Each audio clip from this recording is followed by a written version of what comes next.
Hello friend welcome back to my channel. तो बंधुरा केमन आछो सबाई? आशा करछि सबाई अनेक भालो आछो। और आमी पली चले एलाम आज नतून एकटा रेसिपि तोमादेर साथे शेयर करते। रेसिपि ठीक बोलबो ना, एटा आमी आजके जेहेतु गरम पड़े गेछे तो सेई जोन्नो एकटा ठांडा सुस्वादु एकटा रेसिपि तोमादेर साथे शेयर करछि। और एटा कि जानो, एटा देखो निये नियेछि एकटा बेल और तार संगे निये नियेछि काँचा दूध और चिनी। तो एगुलो दिये आमी आजके रेडी करबो बेलेर शरबत। तो चलो बंधुरा, এই গরমে ঠান্ডা ঠান্ডা বেলের শরবত খেতে কার কার ভালো লাগে অবশ্যই তোমরা আমাকে কমেন্ট করে জানিও। তো দেখো বন্ধুরা, প্রথমে আমি বেলটাকে ফাটিয়ে নেওয়ার পর এই দেখো একটা চামচের সাহায্যে সুন্দর করে বেলটার থেকে বেলের শাঁসটা আমি বার করে নিচ্ছি। আর দেখতে পাচ্ছ বেলটা কত সুন্দর, একদম মানে পাতলা উপরে খোসাটা। আর বেলটার কিন্তু এত দারুণভাবে পেকেছে বেলটা, খুব সুন্দর একটা মিষ্টি মিষ্টি সেন্টও বেরোচ্ছিল।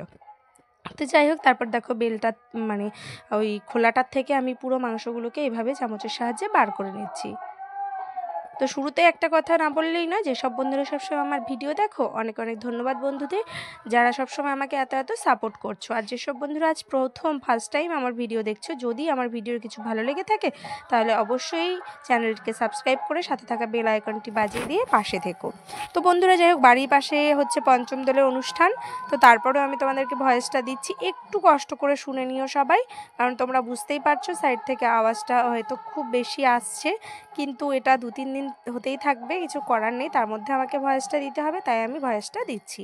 তো এরপর আমি কি করলাম, বেলটাকে হাত দিয়ে যে ভালো করে মেখে নিচ্ছি, আর ফ্রিজ থেকে আমি ঠান্ডা ঠান্ডা জল বার করে নিলাম। ঠান্ডা জল দিয়ে আমি বেলটাকে ভালো করে এভাবে একটু হাত দিয়ে মানে মাখিয়ে নিচ্ছি বলতে এটাকে একদম মানে নরম করে নিচ্ছি, যাতে ছাঁকনির সাহায্যে ছেঁকে নিলে এটা খুব সহজেই ছেঁকে নেওয়া যায়, কারণ এর ভেতরে প্রচুর বীজও রয়েছে আর বেলের ভেতরে একটা আঁশ ভাব থাকে, সেটাও কিন্তু আছে, যার জন্য বেলটাকে আমি হাতের সাহায্যে এভাবে করে নিচ্ছি।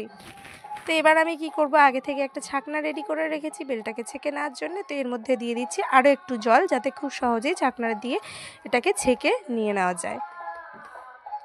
তো দেখেছো বন্ধুরা, আমি এইভাবে নিয়ে নিলাম। এবার যে আগে থেকে বাটি আর ছাকনাটাকে আমি রেডি করে রেখেছি, তো সেই ছাকনাটাকে আমি নিয়ে নিচ্ছি। দেখো একটু বড় ফাঁকার ছাকনা নিয়েছি। এবার আমি ওই ছাকনাটার মধ্যে পুরো বেলটাকে দিয়ে একটা চামচের সাহায্যে বেলের শাঁসটাকে বার করে নেব, আর বীজটাকে আর যে আঁশ যে জিনিসটা সেটাকে আলাদা করে ফেলবো। তো দেখো বন্ধুরা, আমি এইভাবে নিয়ে নিলাম। এই বেলটা এইভাবে নিতে গিয়ে মানে মনে হলো তাল যেরকম নেওয়া হয় না, তো সেরকম হচ্ছে। যাই হোক, তো দেখো এইভাবে চামচের সাহায্যে আমি পুরো শাঁসটাকে আলাদা করে নিয়েছি। এবার আমি নিয়ে নিলাম একটা বড় পাত্র, তার মধ্যে আমি রেডি করব বেলের শরবত। এবার দেখো বেলটার যে শাঁসটা আমি বার করে নিয়েছি সেটাকে নিয়ে নিলাম।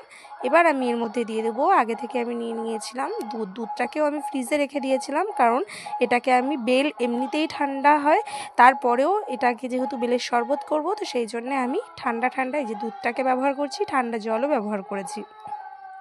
তো তোমরা যারা ঠান্ডা জল চাইলে দিতে পারো, আর না হলে কিন্তু শেষে একটু বরফের টুকরো দিয়ে দিতে পারো। এবার আমি একটু বেশি করে দিয়ে দিচ্ছি চিনি, কারণ শরবতটা আমি একটু মিষ্টি মিষ্টি করব।